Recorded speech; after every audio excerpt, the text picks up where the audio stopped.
Hello again, and welcome to Imperfect in an Uncertain World, Resources for Living with Authenticity and Purpose.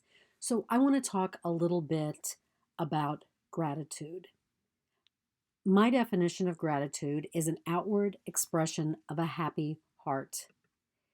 Who doesn't like a thank you? I know that I do. There, yet there is an art and science to being thoughtful. It involves both tangible and intangible components. Both are necessary as we ride the line between too little and too much gratitude. I know that probably we've all been there, been in a situation where we don't feel like that there was gratitude, or sometimes we get embarrassed because there's too much gratitude. But I want to say that even if the thank you might cause a tinge of embarrassment, we still feel a warmth in our hearts that radiates throughout our lives. And so I'm going to say, if you're like me, I don't always find it easy for somebody to compliment me. I've gotten better over the years to remind myself to say thank you, to not make excuses or minimize what the person is grateful about, but say thank you with a grateful heart. As a result of gratitude, our thoughts are lighter, our words more gracious, and our actions are more lively.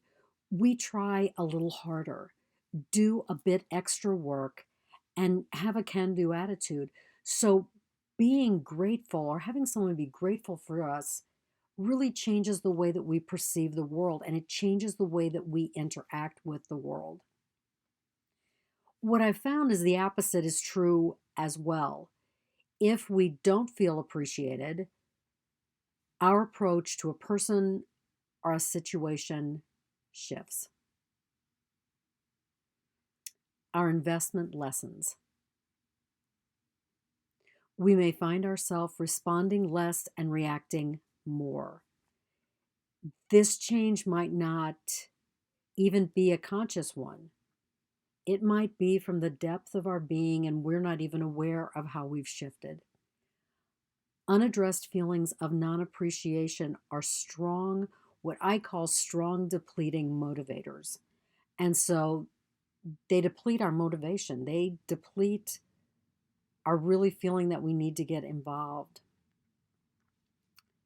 So, how do we identify when we are hooked by underappreciation? I'm a big fan of full body listening.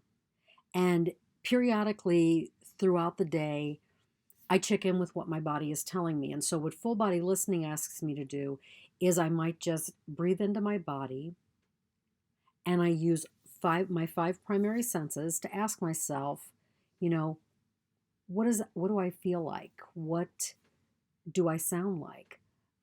Is there a part of my body that's speaking to me? Is there a part of my body that my eyes are drawn to? If I would describe how I taste or how I smell, and these might not be physical, what would that be? And then I go deeper. When I discover the answer, I ask myself, what's going on in my internal monologue? What am I saying? And then I correlate those things to how I am feeling, what emotions are bubbling in the current moment. Then I reflect on what is happening at the root. And so this might be an interaction, it might be a relationship, it might be an ongoing situation, it just might be me. But it's important that with full body listening, we identify that to really discover what's going on and what is a barrier to us really living fully. So now the next question is what do we do with our realization? That answer is rooted in our power of choice. Once we acknowledge how we're feeling, we choose how to react to any given situation. We choose how we will prevent any feelings from negatively impacting our relationships. And that's it. So I'll give you an example. I have a part time job, and anyone who knows me knows that I give everything to any job I'm having. I say people, whether I'm at a part time job, whether I'm meeting with a client, whether I'm giving a program, but facilitating a program. It doesn't matter what the pay is. What matters is that I show up as my best self. So the holidays were difficult, and I found myself feeling very underappreciated, but I couldn't stop myself from giving my all. And so something happened one day that really hurt my feelings, and I went home and I said to myself, this has to stop. You've got to find some way to do a good job, but not to overwhelm yourself and then feel hurt when no one notices. And so I asked myself a simple question. What would I do if that was my last day in that part-time job? It shifted the investment a little bit. I felt like I didn't have to fix anything anymore. And we've had this discussion. We don't fix anything. Fixing never works. People have to come to their own realizations. But when I come in with that attitude, I show up as my best self, but I don't feel hyper responsible anymore. And in that way, I begin to act out of my heart and not from my hurt. So that awareness of when I'm acting out of my hurt and not my heart provides a wake-up call to stop being so hyper responsible. And I'm mindful about what is mine and what is another's.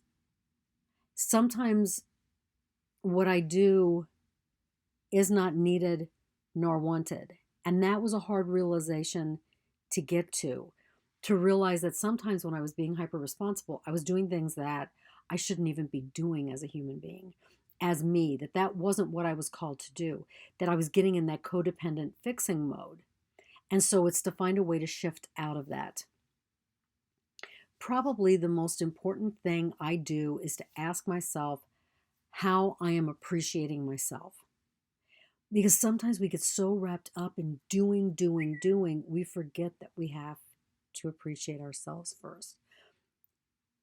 If we can appreciate ourselves, sometimes it doesn't matter that we perceive someone else as not appreciating us. And so it's taking a look at that. It's naming the ways that I show gratitude to me is necessary to keep the connection from my heart to my actions active.